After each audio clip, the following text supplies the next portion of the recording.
Shalom, peuple de Dieu. Nous vous saluons de là où vous êtes. Que le nom du Seigneur soit béni. C'est une grâce que Dieu nous fait de nous retrouver encore en ces instants dans sa présence. Pas à pas, il nous conduit. Défi après défi, il nous relève.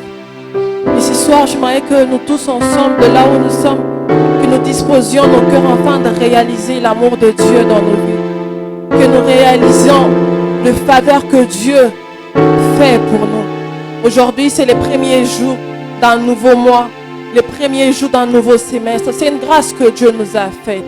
Tout au long du premier semestre, nous avons vu la main de Dieu. Nous avons vu la grâce de Dieu. Nous avons vu l'amour de Dieu.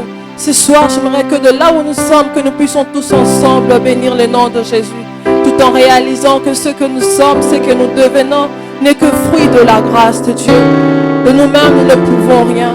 Seigneur, je suis conscient, éternel Dieu, que si je peux me tenir debout, si je peux parler, c'est parce que tu l'as voulu. C'est par ton amour. Voilà pourquoi ce soir, éternel Dieu, je réalise combien tu es merveilleux. Je réalise combien ton amour est grand. Combien tu m'aimes d'un amour parfait et incomparable, éternel Dieu. Tout au long du premier semestre, tu as été avec moi. Et ce soir, je déclare que tout au long de ce second semestre, tu seras avec moi. Parce que tu es l'alpha qui a commencé avec moi cette année. Et je suis convaincu que tu termineras avec moi cette année. Voilà pourquoi ma bouche ne peut s'éteindre. Voilà pourquoi mon cœur ne peut s'éteindre. Tout en réalisant ton amour, Seigneur. Bien-aimés, réalisons ensemble l'amour de Dieu pour nos vies. L'amour de Dieu pour nous. L'amour de Dieu pour nos familles. Pendant cette période de crise sanitaire, l'Éternel est avec nous. L'Éternel pourvoit à nos besoins. Il est là tout près de nous. J'aimerais que chacun de nous réalise l'amour de Dieu. L'amour de Dieu. La grâce de Dieu. La faveur de Dieu. Cet amour inconditionnel. Cet amour infini. Combien sont morts? Combien sont atteints de maladies?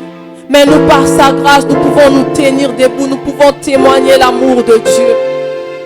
Seigneur, je te bénis. Je te bénis pour ton amour dans ma vie. Je réalise combien sont ton amour éternel, Dieu. Je ne serai peut-être pas compté parmi les vivants. Seigneur, je te dis merci pour ton amour. Ce soir, je réalise, éternel Dieu, que je suis le fruit de ton amour. Que je ne peux rien par moi-même. Que tout ce que je deviens, ce n'est que par ta grâce. Je puis tout par celui qui me fortifie. Je puis tout par celui qui me fortifie. Voilà pourquoi je viens à toi ce soir. Je vais t'écouter, mais avant je veux t'offrir un culte. Je désire t'écouter ce soir, mais avant je désire t'offrir un culte. Un culte en disposant mon être entier devant ta présence. Un culte en disposant mon être entier devant ta présence. Bien-aimé, de là où tu es, tu peux commencer à déverser ton cœur devant Dieu. Tu peux commencer à déverser ton cœur devant Dieu. Car ce soir, l'Éternel est là comme une source intarissable. Ce soir, il est là comme une source intarissable. Seigneur, je viens à toi. Je viens à toi. Avec mes faiblesses, je viens à toi. Avec mes manquements, je viens à toi. Je viens à toi, car de moi-même, je ne peux pas. De moi-même, je ne pourrai pas tenir. Si je tiens, c'est par ta grâce. Si je tiens, c'est par ton amour. Je réalise combien tu m'aimes. Combien tu m'aimes. Combien tu nous as épargné du danger, des incidents tout au long du premier semestre. Combien est-ce que tu es en train, éternel Dieu, de marcher au-devant de nous. Merci pour ton amour. Merci de précéder nos pas. Bien-aimé, réalise combien Dieu est bon. Réalise la bonté de Dieu dans ta vie. L'Éternel est celui qui précède nos pas. Au commencement, il a été. Il est jusqu'aujourd'hui. Il a été avant le temps. Il sera après le temps. Seigneur, ce soir, je te bénis pour ce que tu es. Ce soir, je te bénis pour ce que tu es. Ce soir, je te bénis pour ce que tu es. Je te bénis pour ce que tu es. Le lion de la tribu de Juda. Le Seigneur, le Sauveur, le Maître de ma vie. Toi qui diriges nos pas vers le vert pâturage. Toi qui nous conduis vers, ô éternel Dieu, ce paysage doux. Toi qui veilles sur nous nuit et jour. Seigneur, je te dis merci. Je te dis merci. Je te dis merci.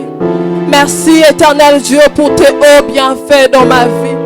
Merci pour tes hauts bienfaits dans ma vie. Merci pour tes hauts bienfaits dans ma vie. Merci d'être la source d'eau intarissable. Merci d'être la source d'eau intarissable. Bien-aimés, ce soir, nous sommes dans le livre de Jean 4,14. La Bible nous dit, mais c'est lui qui boira l'eau que je lui donnerai n'aura jamais soif. Et l'eau que je lui donnerai deviendra en lui une source d'eau qui jaillira jusqu'à dans la vie éternelle. C'est lui qui boira. Ce soir, l'Éternel est là, comme une source intarissable, bien-aimé. Venons à lui, venons puiser. Avec notre soif simplement, avec notre soif simplement. Si tu as soif de Dieu ce soir, approche-toi de lui. Il désire étancher ta soif. Viens puiser ta force encore ce soir dans sa présence. Viens puiser les renouvellements dans sa présence. Viens puiser une nouvelle dimension ce soir. Viens disposer ton cœur afin qu'il te parle. Viens ce soir au devant de ton maître. Il est là, il veut étancher ta soif. Mais il veut te voir dans sa présence. Il désire que tu t'approches avec soif, avec désir. Seigneur, ce soir, nous nous approchons devant de toi. Ce soir, avec une soif ardente, éternelle Dieu, nous nous approchons devant de toi. Avec une soif ardente de t'écouter, de nous parler. Seigneur, nous nous approchons devant de toi. Convaincu que tu étancheras nos soifs. Convaincu que de toi coule, Père éternel Dieu, tout ce dont nous avons besoin. Toute forme de bénédiction coule en toi. Ta parole déclare que ceux qui croient en toi, en eux couleront le fleuve d'eau vive. Seigneur, nous croyons en toi et nous désirons, éternel Dieu, que le fleuve d'eau vive coule en nous ce soir. Avec soif, je viens à toi ce soir. Avec soif, je viens devant toi ce soir. Je viens puiser ma force devant toi. Je viens puiser, éternel Dieu, le renouvellement dans ta présence. Je viens puiser une nouvelle dimension dans ta présence, Jésus. Merci d'être là ce soir. Merci de nous parler ce soir au travers de ton serviteur. Voilà pourquoi je prie pour mon cœur. Bien-aimé, prie pour ton cœur ce soir. Prie que ton cœur soit un canon, un bon récepteur ce soir. Que ton cœur soit une bonne terre sur laquelle la parole de Dieu germera. Prie pour ton cœur ce soir. Que l'Éternel te fasse énormément du bien. Qu'il te parle, qu'il te restaure. Que ton cœur soit disposé à l'écouter ce soir. Que ton cœur soit disposé à t'écouter ce soir. Seigneur, ce soir, je prie pour mon cœur. J'ai prié pour que mon cœur soit un canon, éternel Dieu. Un bon canon récepteur ce soir. J'ai prié pour que mon cœur soit une terre fertile ce soir, Père. Sur lesquelles ta parole, éternel Dieu, germera, éternel Dieu. Que la parole de ce soir ne sorte pas en vain, mais qu'elle touche, qu'elle transforme, qu'elle convainc une âme du péché, qu'elle délivre, qu'elle encourage, qu'elle fortifie. Seigneur, parle-nous, éternel Dieu. Parle-nous ce soir, éternel Dieu. Sers-toi de l'instrument que tu te choisis ce soir. Parle-nous, Jésus. Fais-le pour la gloire de ton nom. Fais-le pour la gloire de ton nom. Fais-le pour la gloire de ton nom. Mais pour notre bien, Jésus. Alléluia. Alléluia. Que le nom du Seigneur soit béni. Que le nom du Seigneur soit béni. Fais-le pour la gloire de ton nom, Jésus. Fais-le pour la gloire de ton nom, Jésus. Fais-le pour la gloire de ton nom, Jésus. Amen.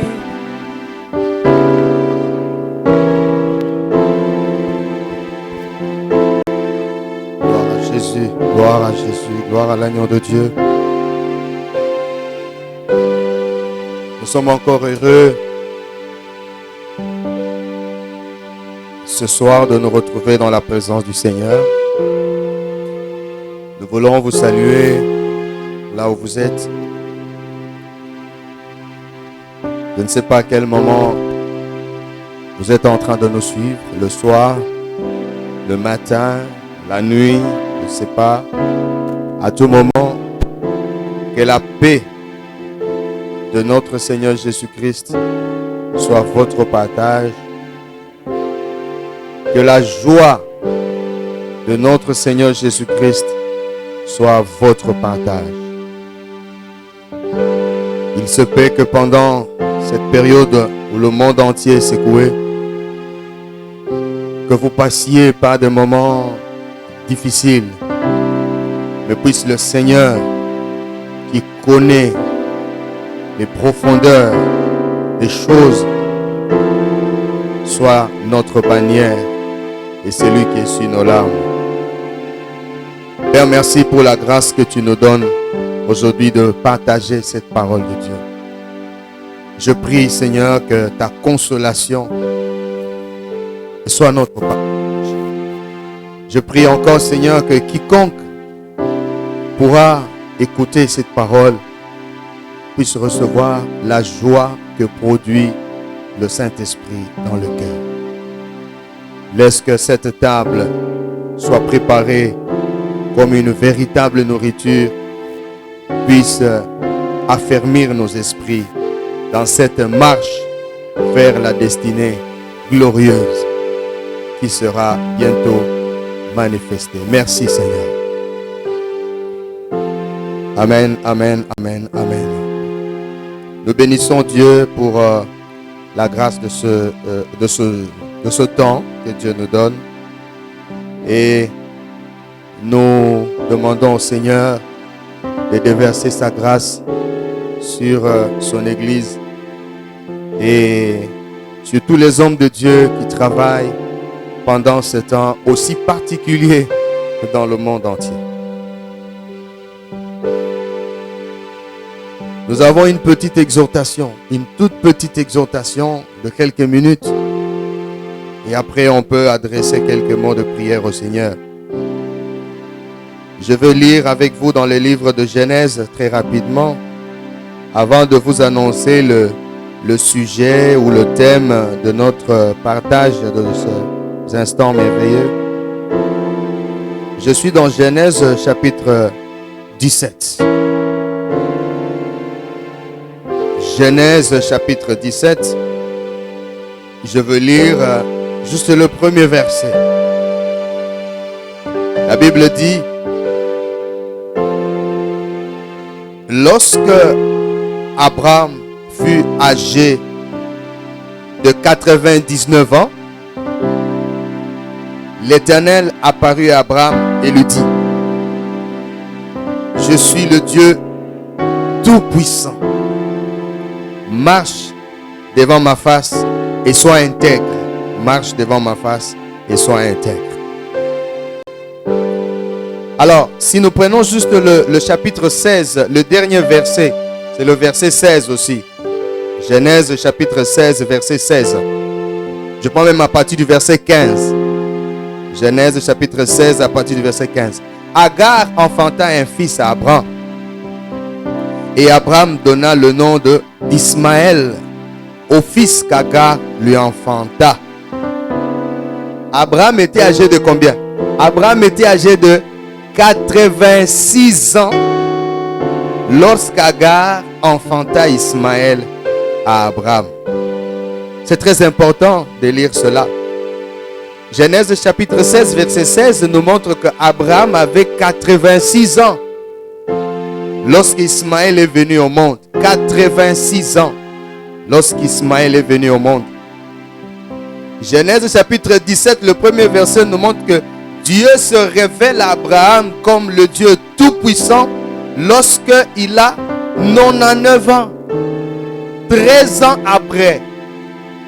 13 ans après, Dieu se révèle à Abraham et il lui parle. Et quand Dieu se révèle à Abraham, il y a certaines choses qui arrivent. C'est pour cela que le thème que nous avons donné à notre exhortation, nous l'avons ainsi intitulé « Deux langages ». Le langage de l'évidence, le langage de la foi. Surtout en cette période, nous avons besoin de faire le choix du langage qui doit être celui des chrétiens. Il y a le langage de l'évidence. Il y a le langage des choses visibles, des choses palpables, des choses que l'on peut toucher, que l'on peut palper scientifiquement. L'évidence, les faits sont là. On ne peut les nier. Mais il y a aussi le langage de la foi. On ne voit pas, mais on a un langage sur les choses qu'on ne voit pas. Et je prie Dieu que ce message vous donne la joie. Je prie vraiment qu'à la fin de ces moments de partage, que Dieu vous donne la joie dans le... Alors, Dieu se révèle à Abraham et il dit, je suis le Dieu tout-puissant, marche devant ma face. Lorsque nous connaissons l'histoire d'Abraham,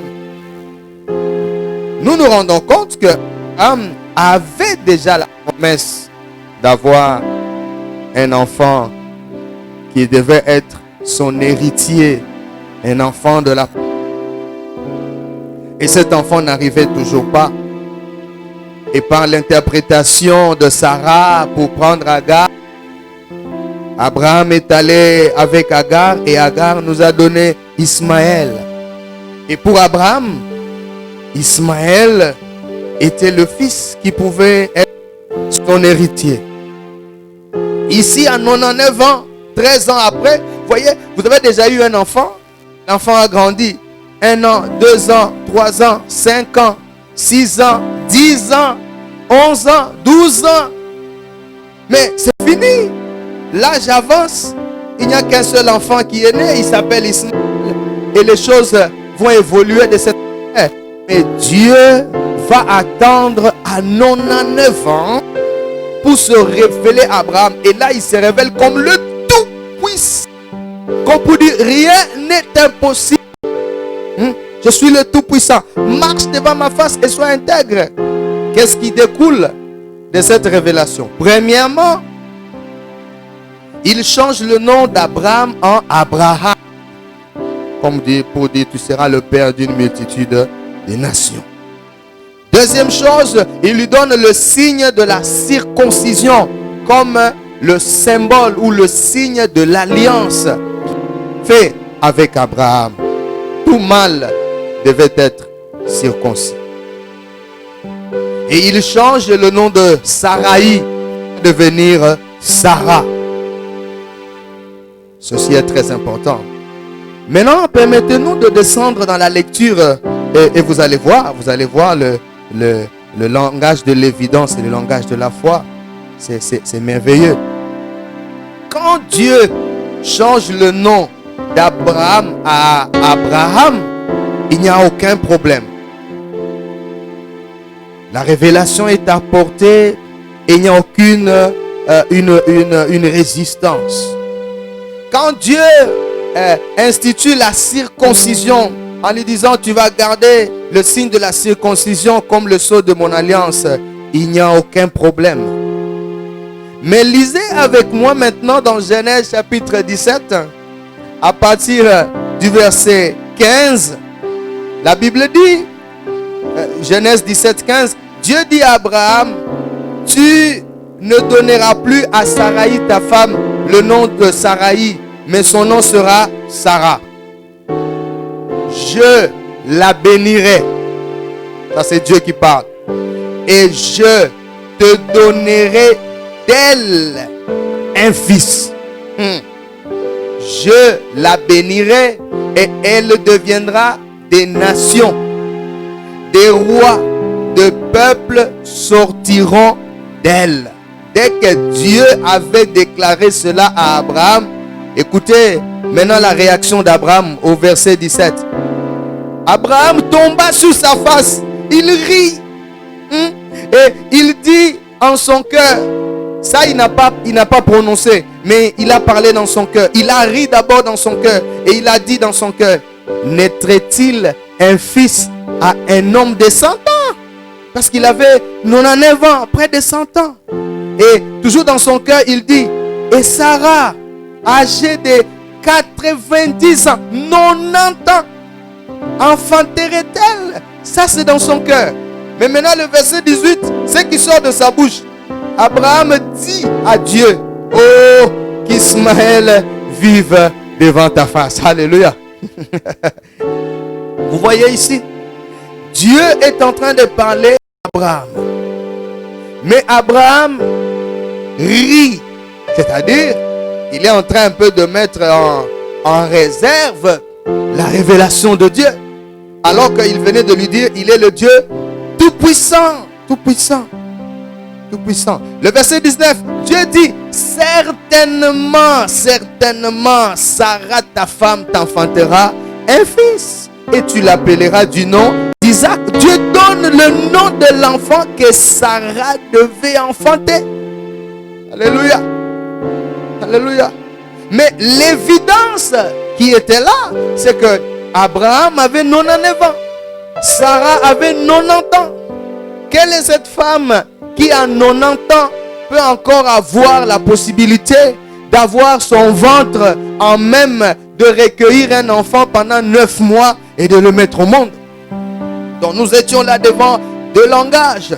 Le langage de la foi du Dieu Tout-Puissant et le langage de l'évidence, c'est-à-dire ce qui était en présence, l'âge, la vieillesse. Le temps n'était plus à porter pour que Sarah puisse avoir un enfant.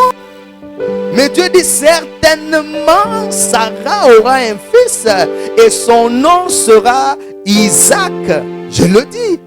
Et quand dans l'Ancien Testament, nous lisons ce langage ici, certainement, ça veut dire ainsi dit l'Éternel. C'est-à-dire le Seigneur jure par lui-même. Et comme il n'y a personne au-dessus de lui, alors il dit certainement je te bénirai.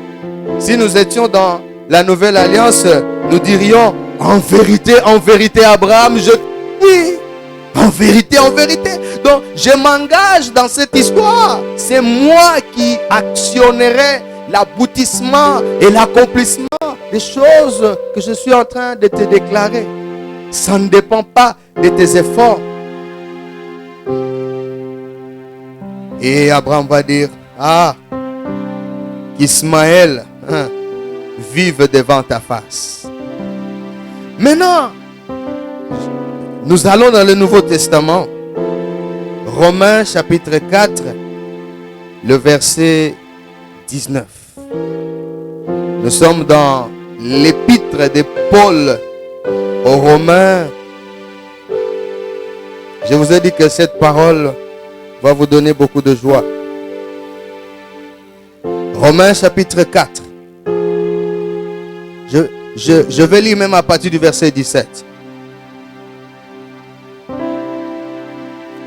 J'étais établi, nous sommes au verset 17. Romains chapitre 4 à partir du verset 17. J'étais établi père d'un grand nombre de nations. Il est notre père devant celui auquel il a cru. Dieu qui donne la vie aux morts et qui appelle les choses qui ne sont point comme si elles étaient. Le Dieu Tout-Puissant. Espérant contre toute espérance. Il crut. Écoutez le langage de la foi. Il crut en sorte qu'il devint père d'un grand nombre de nations. Selon ce qui lui avait été dit, telle sera ta postérité. Écoutez le verset 19. Romains chapitre 4 verset 19. Et sans faiblir dans la foi, il ne considéra point que son corps était déjà usé. Qui? Mais c'est Abraham. Puisqu'il avait près de 100 ans et que Sarah n'était plus en état d'avoir des enfants. Il n'a pas considéré que son corps était déjà usé. Ça c'est l'apôtre Paul qui écrit. Et vous savez que l'apôtre Paul a reçu l'évangile par révélation. Qu'est-ce qui se passe? Nous lisons dans Genèse, il est écrit noir sur blanc que Abraham a ri. Il a douté et il a dit, naîtrait-il à un homme de 100 ans? Est-ce que c'est possible? Et Sarah a 90 ans. Est-ce que c'est possible qu'elle enfante? Il a douté. Ça c'est l'évidence. Et qui a écrit le livre de Genèse? Mais c'est un prophète qui s'appelle Moïse. Et Moïse a écrit le livre de Genèse par la révélation qu'il avait reçue de Dieu. Un prophète qui écrit Genèse, il donne la révélation que Dieu lui avait donnée. Parce que Moïse n'existait pas du temps d'Abraham. Et c'est Moïse qui a écrit Genèse, Exode, Nombre et Lévitique et Deutéronome. C'est Moïse qui a écrit ces livres, c'est les premiers livres. Mais la révélation qu'il reçoit, il écrit ça dans la Bible et c'est ça que nous lisons dans Genèse. Abraham a fait quoi? Abraham a ri. Mais lorsqu'un autre prophète qui s'appelle Paul, dans la Nouvelle Alliance, lorsque lui il reçoit la révélation de Dieu pour comprendre ce qui s'était passé, lui il dit, sans faiblir dans la foi, il ne considéra point que son corps était déjà usé, puisqu'il avait près de 100 ans et que Sarah n'était plus en état d'avoir des enfants. Verset 20, lisez cela dans votre Bible. Il ne douta point par incrédulité au sujet de la promesse de Dieu, mais il fut fortifié par la foi, donnant gloire à Dieu et ayant la pleine conviction que ce qu'il promet, il peut aussi l'accomplir. C'est pourquoi cela fut imputé à justice. Alléluia. Et j'aime bien la Bible parce que Paul continue en disant, mais ce n'est pas à cause de lui seul qu'il est écrit que cela lui fut imputé. C'est encore à cause de nous. Alléluia. À qui cela sera imputé? À nous, aujourd'hui, l'Église épouse. À nous qui croyons en celui qui a ressuscité des morts, Jésus, notre Seigneur, lequel a été livré pour nos offenses et est ressuscité pour notre justification. Alléluia. Le langage de l'évidence, c'est celui que tu vois avec les yeux. C'est la difficulté qu'on a. C'est l'impasse qui se présente. C'est cette maladie qui a arraché même des êtres chers. C'est cette situation que tu vois avec les yeux. Mais derrière cette évidence, sache qu'il y a une situation de la foi. Il y a un langage de la foi. Il y a une réalité de la foi. Et tous ceux qui sont en Christ, Dieu ne les regarde pas comme étant des personnes limitées, des personnes qui vont tomber, qui vont être écrasées. Non, c'est en Christ que nous nous relevons. Alléluia. C'est en Christ que nous puisons la force.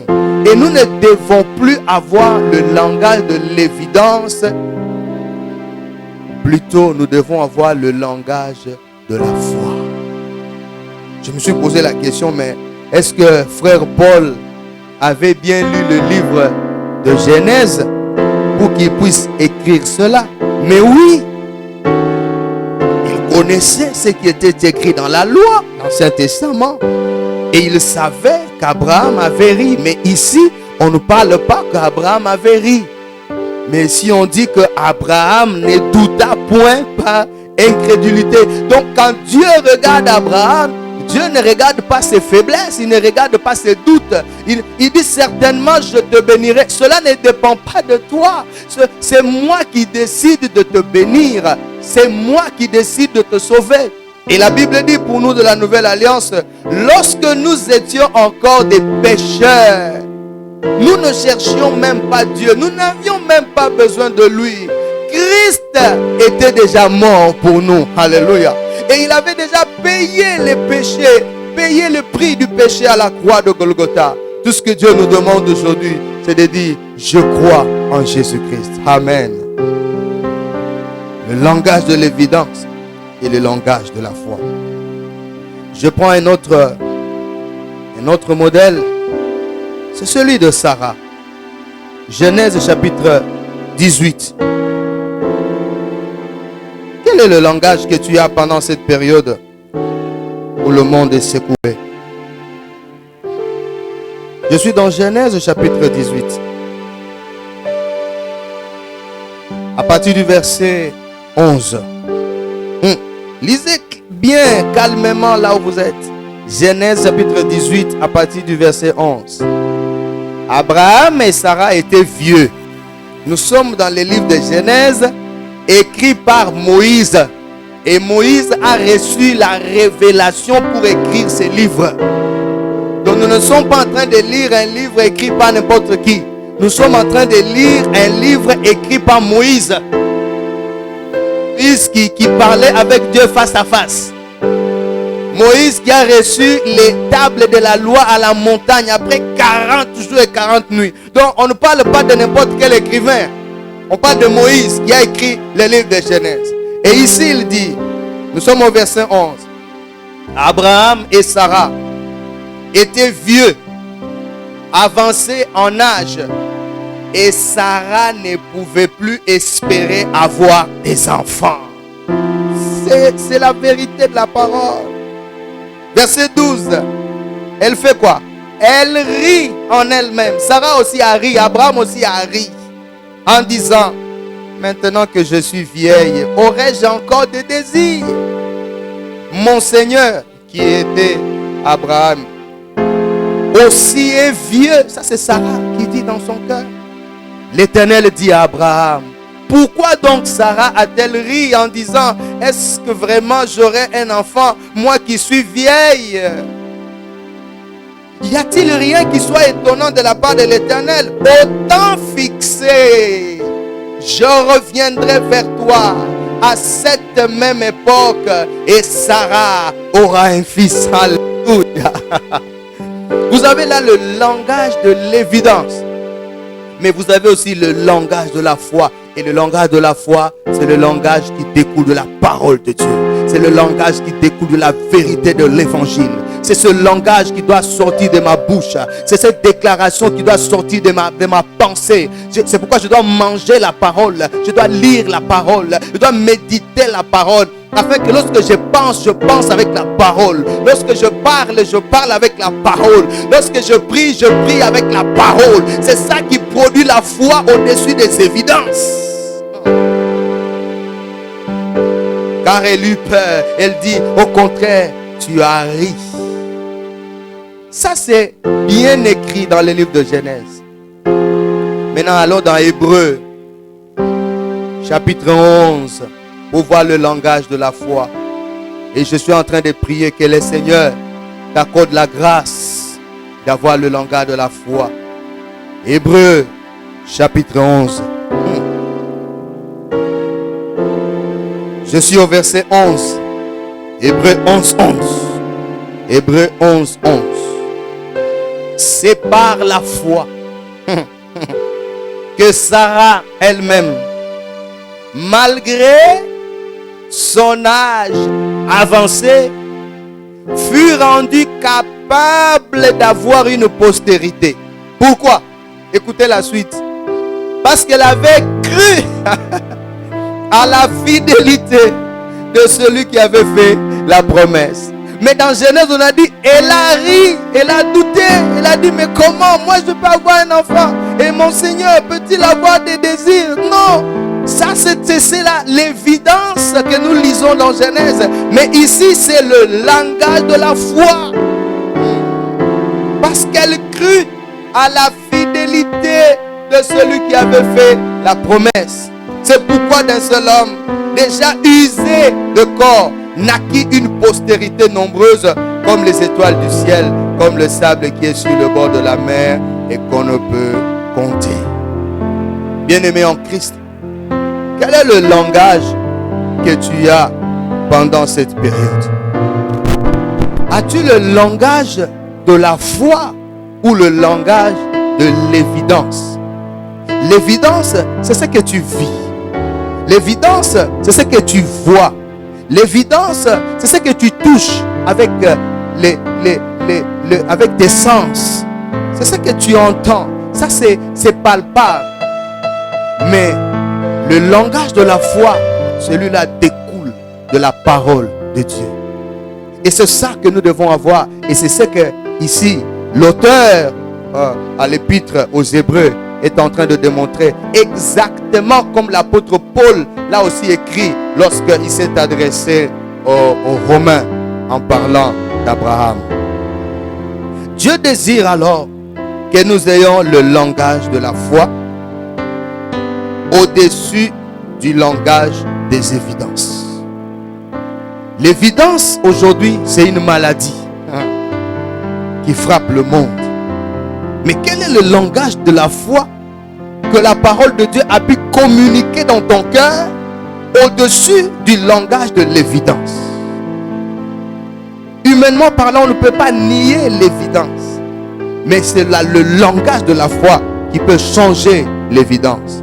Et le Seigneur demande à chacun de nous de prendre cette décision afin d'avoir le langage de la foi. Et la Bible dit, c'est par la grâce que vous êtes sauvés, par le moyen de la foi.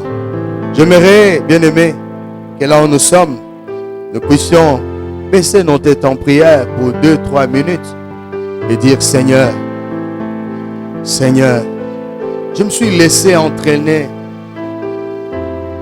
par le langage de l'évidence. Ce que je confesse de ma bouche, c'est ce qui est rationnel. Ce que j'ai entendu.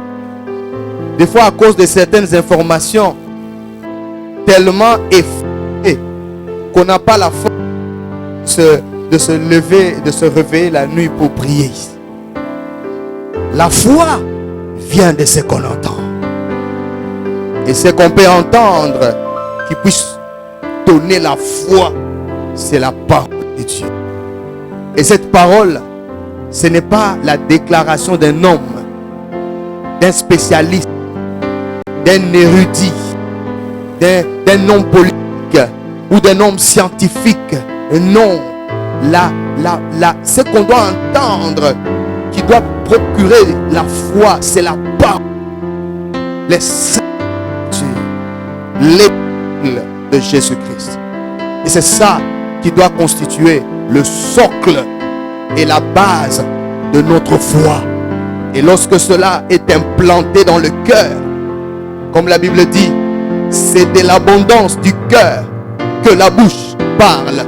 Si j'ai emmagasiné la parole dans mon cœur, ce qui sortira de ma bouche, ce sera la parole de Dieu. Alléluia. Parce que c'est ce qui est dans le cœur que je peux déclarer. Laisse que là où nous sommes, levez nos voix et que nous puissions prier pour dire, Seigneur, accorde-moi le langage de la foi.